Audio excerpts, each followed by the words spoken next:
Hi, my name is Chelsea Shepard, and today's presentation that I will be walking you through that I created was over airline crisis communication, or lack thereof. I decided to focus on the aviation industry because they have had quite a few scandals as of recent. There have been multiple across many different airlines and different companies, but I decided just to pick two companies to focus on today, and those are Rainier Air, as well as American Airlines. So the background of this is these are just a couple of recent examples of the scandals that they've had or the crises that they've found themselves in. One of them being with Rainier. Just a little bit of background information on them. They are one of the best known European budget airlines. So they are best known for offering cheap flights or charter flights across Europe for European passengers. They're a little bit different than, say, American Airline, just because they don't fly everywhere. So they are very just focused on the charter flights, short distances, getting them across Europe. The crisis that they found themselves in was a passenger on one of their flights that loaded in or boarded in Spain. He is shown right here in the picture on the left-hand corner. He boarded the plane late, and when he boarded, he was seated next to an African American woman who was of Jamaican descent, and she was in the aisle seat. He had the window seat, and she did not move quick enough for him. She was an older woman that did have some medical issues. So when he came on, he went on a total racial tirade. He was belittling, he was demeaning, he was calling her racial slurs. He even got very physical with her, where he pushed and shoved her out of the way. It was absolutely horrible. Passengers were flabbergasted. Her daughter was actually on the flight as well, and her daughter tried to step in and de-escalate the situation. However, she was unsuccessful because he just became very belligerent to her as well. Flight attendants did not handle the problem, like, at all. No action was taken by corporate. It was very delayed in that aspect as well, which resulted in a major media blow up. They got a hold of this story, and they completely exposed it and exposed the airline for, the ineffectiveness on how they handled the situation. There was no crisis communication or plan put into place at all, which really, really hurt the company in major financial ways. With the American Airline, just a little bit of background information on American Airline. They are one of America's largest airlines. They have one of the largest fleets. They are one of the most all-encompassing airlines as well. They are best known for offering affordable flights for their customers to a plethora of destinations. So that's really what stands out between Rainier and American, is that American flies everywhere, so they are just not charter based. They are very international as well. The crisis that they found themselves in was similar to what Rainier experienced as well. However, this one was much more violent, much more publicized, and in my opinion, a lot worse. Not taking anything away from the victim, the woman that was racially targeted and absolutely inexplicably, the way she was talked to was 100% not okay. However, this one was very violent. This passenger was violently dragged off a flight that was actually overbooked. American Airline had boarded all of the passengers. They were all seated. They realized that they needed to get 4 flight crew for American Airlines on the plane so they could be dropped off at the next destination, so they could then crew a flight leading out of that. So they had to be on the flight, or so American says. So this passenger, they had asked for all volunteers. Nobody had volunteered because they were already seated, and they were like, we want to get home, basically. So they started doing an automatic or involuntary offboarding. It's not illegal. I looked it up because I was like, this is crazy. I can't believe it's an actual thing where they can say, regardless that you bought and paid for a ticket, it doesn't matter. We're kicking you off the flight because we can. So this passenger was one of them that was selected to be involuntarily offboarded. He refused. And said, nope, I'm a doctor. I've got to get to where I'm going. It's important. Find somebody else, basically. Well, they didn't like that response, so they called authorities on to remove him. A couple of the authorities that first boarded the plane tried to very peacefully ask him, hey, you've got to get off the plane. He refused. There was a conversation happening. And then there was a very violent and aggressive member of that authority team that came on and was like, well, I guess I'm just going to handle this situation. So he physically and violently dragged this passenger that you can see in the left-hand corner here off of the plane. I've personally watched the video. I'm sure a lot lot of you seen this video on the news. It was violent and it was horrific. He hit his face on the chairs. He was bloody. His glasses were broken. He had scratches. He had abrasions. It was very, very violent. This situation was very poorly handled by the flight crew because they didn't handle it at all, other than the fact of calling authorities and saying you need to remove 4 passengers off this flight so we can board our own crew. Corporate immediately issued a statement after this happened and blamed the incident on the passenger. They said he was violent, he was aggressive, he was the one that instigated all of the drama and the crisis surrounding it, which they then had to retract after the media blew it up because the media was given the video evidence. They were given the pictures that the other passengers had taken. The other passengers were giving interviews because they were rightfully very upset when they tried to intervene and be like, stop physically dragging this individual off the plane.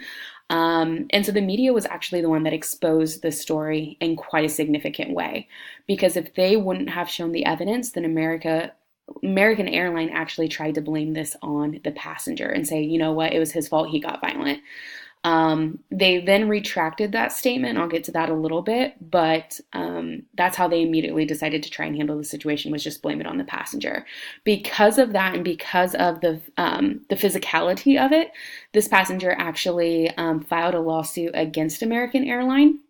And just a couple weeks ago of this month, it was the 2-year anniversary of this, and it's just now being settled out of court. He actually gave an interview where he talked about the effects that it's had on him in his life moving forward, the anxiety that he now has, how he doesn't want to fly, and just how it's personally affected him and how others, have looked to him to be like, wow, situations like that still happen, whether it was racially motivated or not. He wouldn't really say. He does feel like it was racially motivated in some capacity, but yeah, so that's very still much alive in today's society. So looking at their non-crisis communication plan, because neither of these situations were handled appropriately, there was clearly not a crisis plan implemented or put in place to really help get in front of these stories and to kind of take ownership and really walk through the proper steps of implementing a crisis plan. So looking at how our book defines what a crisis is and what that communication plan looks like, according to our book, Corporate Communication by Paul Argenti, a crisis is defined as a major catastrophic event that will either occur naturally or result of human error. Excuse me, both of these events were as a result of human error. Humans were involved. It did not occur naturally. The organizations and the corporations were 100% at fault. So it can either be an intervention or of even malicious intent. It can include tangible or intangible devastation, and a crisis usually has significant actual or potential financial impact on a company. There was significant financial impact on both of these airlines. It was in the media for a very long time, especially with American Airlines, especially within the last month of it being the 2-year anniversary, the lawsuit being settled out of court. It has just kind of regathered steam and regathered momentum. So having a crisis communication, knowing what crisis communication plans are, really helps companies kind of get out in front of these. So how you respond to these events and the actions you take during and after, if handled properly, the detrimental effects that are already happening with the crisis can be less significant than if you don't do anything or do it properly. Typically, organizations fail to realize just how effective these plans can be and how vulnerable they are until something actually happens to them. So lack of preparation can make crises even more severe and prolonged when they do happen. So if you don't react immediately and in the proper manner. So a well thought out crisis communication plan should be implemented and followed when a situation occurs. It is important to note that each crisis situation can and will be different, so planning and adjusting accordingly is necessary. So this is why you really need to be automatic. You really need to be thinking about this on a regular basis, and it can't just be a one-time thing, because things are going to happen and you need to be prepared and you need to know how to adjust accordingly. So looking at the 8 steps on communicating during a crisis, these were listed in our book, and I thought it was very important to include in this presentation as well, because these were not necessarily followed in both of those examples that I've provided you with today. So you can see step 1 is getting control of the situation, really defining it and outlining communication objectives. 2 is gathering as much information as possible, but it's important to note that that information needs to be correct. So in the example with American Airlines, they issued a statement saying he was violent, he was aggressive, and that's why the situation unfolded. However, after the media posted the video evidence, they were like, oh, that's not really what happened, and we made a major mistake on issuing that statement first. Also, setting up a centralized crisis management center. It's going to be chaotic, it's going to be hectic, and you need to have a centralized location where everything is coming out of. You need to communicate early and often. So you need to be able to effectively say, this is what happened, this is the actual information, this is how we're responding, and here are the statements that we're issuing. Worst thing that you can do is remain quiet or provide a delayed response, because that's when the media is really feeding the story. Is if you're not giving the information and you're not making a statement, then they're going to paint the story however they want it to be. And that's all in step 5, understanding what their mission is. The media can be your friend. It's not necessarily going to be your friend in a lot of those situations, though. Communicate directly with the affected people. So if it is involving consumers, you need to be addressing them. If it's involving, your internal customers, however it needs to be communicated and who it needs to be communicated, needs to be the centralized mission. Remember that businesses also must continue as usual. So even though a crisis is happening and it's chaotic and it's, absolutely insane, business does need to continue as normal. So make plans to avoid another crisis immediately. This is extremely important. It's the last step on the list. It seems pretty common sense, but you need to have a plan and you need to have a mission statement moving forward, letting the public know and letting your consumers know, hey, we messed up and this is how we're going to make sure it doesn't happen again. So going back and re-looking at those exact examples with Rainier, first, is they did not handle the situation appropriately, like I said. So he was very racially motivated, he was belligerent, he was physical, and they did nothing. They actually left him on the flight. They removed the woman from the scene very slowly. It wasn't even immediate. They finally found her a different seat. They allowed him to stay in his original seat. They left Spain, landed outside of London, and nothing was done. What should have happened is the flight attendants and crew should have acted immediately. They should have removed the woman and the victim from the scene. They should have had him escorted off of the plane by authorities. Corporate should have been notified to follow up with the victims. A public apology should have been made from a corporate party, assuring that potential customers that behavior is 100% not accepted or tolerated.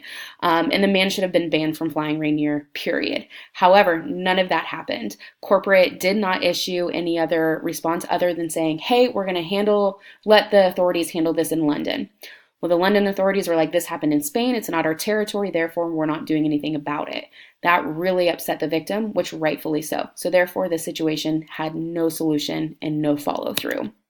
On the American Airline one, you're looking at how physical this was. A lawsuit was filed. Obviously, it's been settled out of court, like I said. But the aircrew did nothing other than saying, hey, 4 people got to get off the plane. If you're not, then we're going to tell you which ones have to get off. He was physically removed. What should have happened is American Airlines should have been well aware of the overbooking way before boarding the passengers. And if they were already boarded, then the flight should have been allowed to continue, in my personal opinion. However, that's not necessarily what works in all cases and scenarios. So this is what should have happened. The American Airlines, like I said, should have been well aware of the overbooking. The man should have been addressed peacefully. Corporate should have been notified, and the victim should have been followed up with immediately following the deboarding and the physical operation or altercation. Instead, it was not. They issued a statement saying it was his fault. A public apology should have been made immediately, but it wasn't. Also, a statement regarding the process of overbooking and how that is handled and what changes they're going to be made to ensure something like this doesn't happen again should have been made, which never was. It was very last minute, and it wasn't until a lawsuit that was filed when they decided to say, okay, this is what we're going to do differently in the situation. So with all of those examples with the airline industry, there are many more that I could have gone into with. Here are my references that you can see here, but thank you so much for watching. This has been a really exciting assignment for me. I've really enjoyed it. It has been a huge learning opportunity, and I hope you've enjoyed and learned something about my presentation as well.